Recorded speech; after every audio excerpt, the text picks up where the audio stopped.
next speaker was once a Pro-Vice Chancellor of this great university.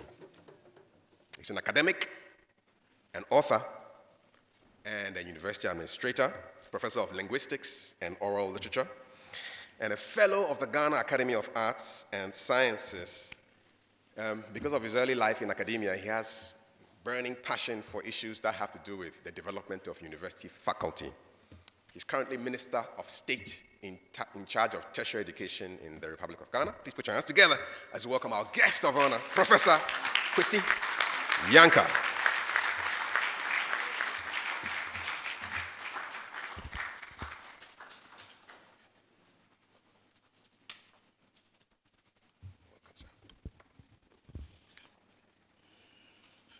Thank you very much.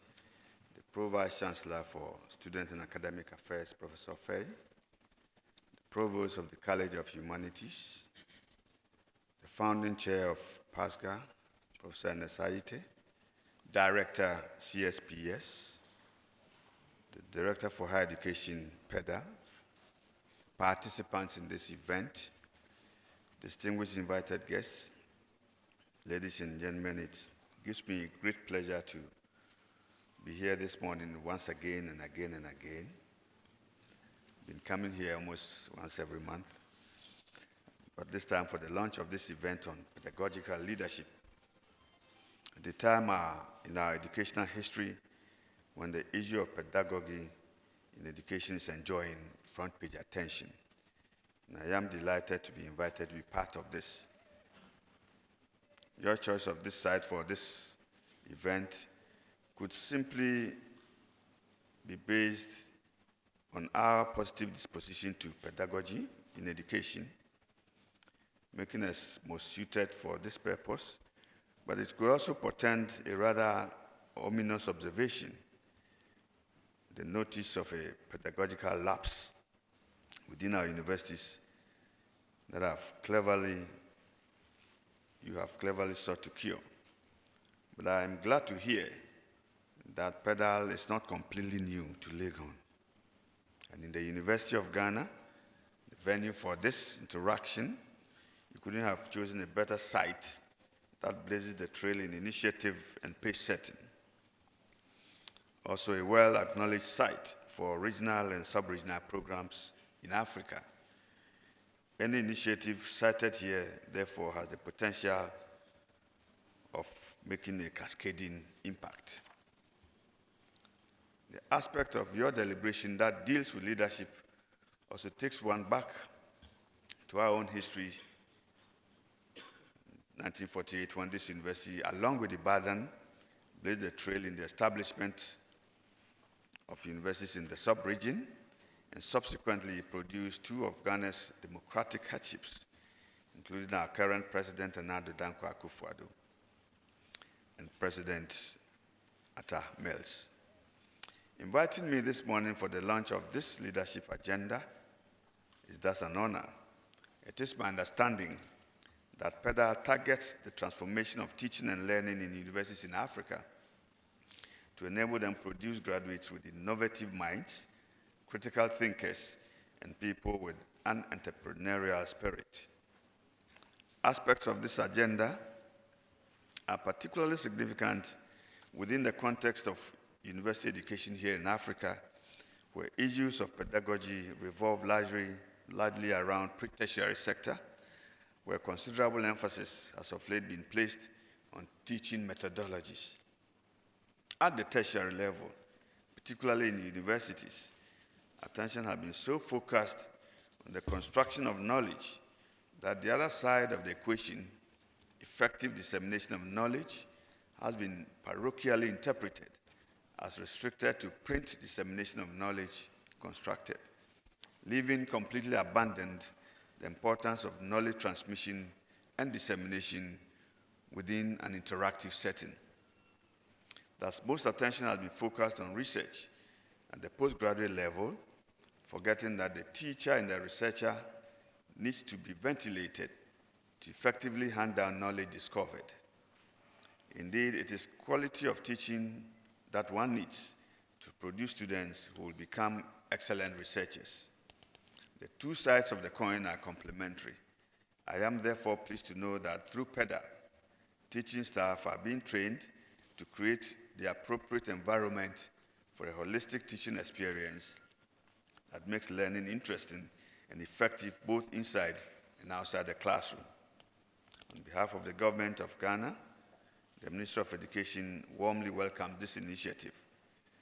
And I congratulate all the partners involved, the Partnership for African Social and Governance Research, PASGR, the Alliance of Research Universities in Africa, ARUA, the Institute of Development Studies of the University of Sussex, UK, and the initial 5 implementing universities, Dar es Salaam, Egerton, Ghana, Ibadan, and Ugandan matters. Let me also thank the DFID, with whom the Ministry of Education has had a long-standing relationship for supporting this endeavor, of which Ghana has been a beneficiary. I am glad that PedaL is one of 9 partnerships supported by the Strategic Partnership for Higher Education grant scheme to catalyze systemic change in teaching and learning in African universities. One symptom of the malaise with this kind of project seeks to cure is the almost zero consideration of teaching in the scheme of promotion within African universities. Thus, in spite of the letter and spirit of the university statutes, we almost exclusively concentrate on research and publication, sometimes considering effective teaching almost as an afterthought or an intrusion. Thereby, we produce volumes of great researchers all around the world, most of whom turn out to be great thinkers and philosophers, all right, who only create knowledge and end up monopolizing knowledge created, leaving generations and potential mentees missing the intergenerational dialogue which otherwise produces the greatest impact on the learner. At best, most of these great thinkers are also not great teachers, as many of them would readily admit.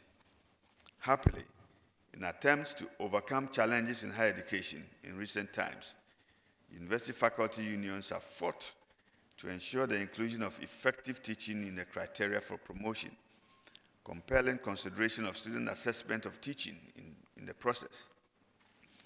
In some of the universities, this becomes particularly key in promotions to the senior lectureship grade and tapers off as you enter the professorial enclave. Indeed, one observation acknowledged across Africa in various sectors of education from basic to tertiary has been the greater emphasis we put on content and abstract learning to the neglect of deliverables, learning outcomes, as well as learner-centered pedagogy. The need for learning and innovation centers where cutting-edge teaching methodologies are taught has thus become pertinent in tertiary institutions. And new faculty and teachers appointed are now enjoined to undertake or go through workshops in pedagogy as part of their orientation prior to stepping in the classroom. Such pedagogy infrastructure and workshops should now be considered as indispensable appendages to classroom infrastructure. Indeed, noticing the missing gap in faculty development, this government has developed a policy requiring prospective teachers and faculty in universities in the near future to obtain a teacher certificate.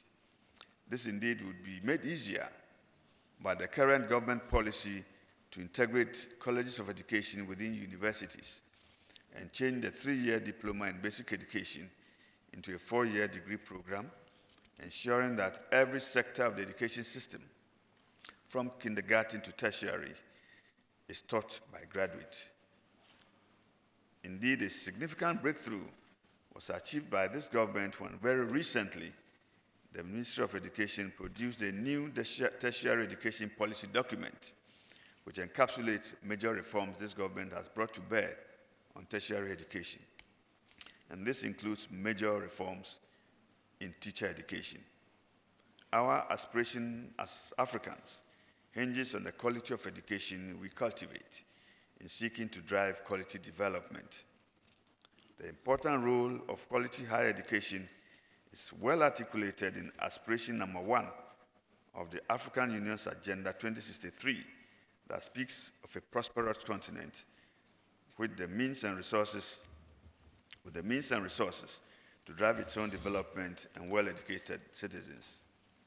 We are aware that in order for our growing economies to pick up, we require graduates that are equipped with the appropriate skill set and are ready to grab the opportunities created by the growing economies to develop various countries. It is indeed laudable that this is also one of the aspirations of PedaL. A program like PedaL, developed by Africans in collaboration with international partners, presents both the local context and the global outlook that is needed to respond to challenges in Africa. It seeks to equip students with 21st century skills, civic consciousness, and the right attitudes and values to apply some specific knowledge, not only to fit the market demands, but also to create opportunities in a variety of contexts for others. In Ghana and Africa today, we need nothing more than creative and entrepreneurial citizens who will work with governments to advance innovation, transform technologies, and create employment. Our nations also need projects that promote responsible citizenship and good governance. Ladies and gentlemen, it is estimated that there's a student attrition of almost 50% in tertiary institutions within Africa, which partly explains the low gross enrollment ratio in tertiary education within Africa. It only means an abysmal percentage of those who fall within the bracket of 19 and 24 years go through tertiary education. Ghana's 16% GER, or gross enrollment ratio, is problematic when compared to 50% and above in the Western world, but it's quite reasonable if you consider the African average of 8%. Our dropout rate only signals the lack of satisfaction among students with the environment in which they study. It is hoped that as PedaL entrenches exceptional teaching events and moments that enrich students' learning experience, this will make the education environment more learner-friendly and result in improved student retention and higher graduation rates. I do hope that PedaL's intervention will also help to enhance the profiles and international ranking of our universities. With PedaL driving teaching and learning dynamics, our universities should perform better on indicators that are used in university rankings, which include teaching, research, research impact, international outlook, and knowledge transfer. Happily, benchmarks that are used in global rankings have of late been contested within some settings within Africa, where it is argued that greater emphasis ought to be put on a university's ultimate impact on society.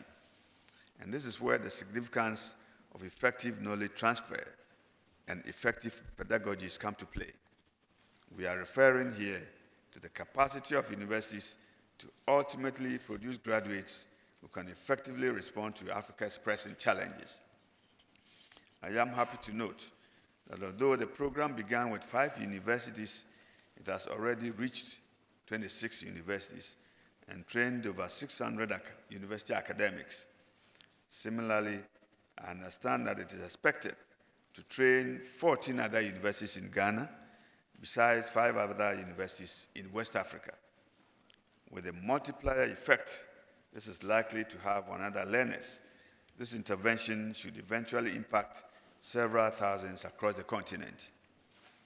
Ladies and gentlemen, as I wind up, let me emphasize the importance of partnerships and collaboration in all this endeavor.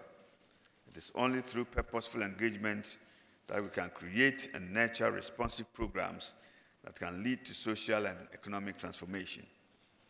I am also highly gratified by the presence here of private sector representation, and which marks their mark of faith in PedaL to shape university programs and produce high-quality graduates that meet the needs of various sectors of the economy.